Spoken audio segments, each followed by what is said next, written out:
In a certain kingdom, the river divided more than land. It divided bloodlines. On the eastern bank lived the highborn, wrapped in silk and law. On the western bank lived the lowfolk, wrapped in dust and survival. Eberra had crossed the river every dawn for years, carrying bundles of herbs to the palace kitchens. She kept her eyes lowered, as low folk were taught to do, until the morning she didn't. That was when she saw him. Chitty stood in the palace garden, a nobleman, unmistakably so, but there was no cruelty in his face, only focus. When he looked up and met her gaze, neither spoke, neither looked away. From that day on, the garden became their sanctuary. Eberra lingered longer with her deliveries. Chitty found reasons to remain where she passed. They never touched, not at first.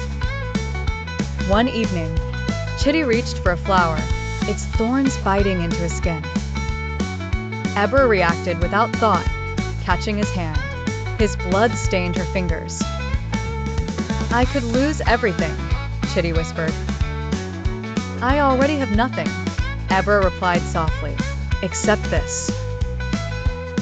They loved each other in stolen moments and borrowed time. When the court discovered the truth, the punishment was swift. Chitty was to be sent across the sea, exiled in honor. Eberra was forbidden from ever crossing the river again. They met one last time at dawn, where the river ran cold and relentless. Eberra smiled through her tears. "Then choose to live. That will have to be enough." He left with the sun at his back. She watched until the river blurred her sight.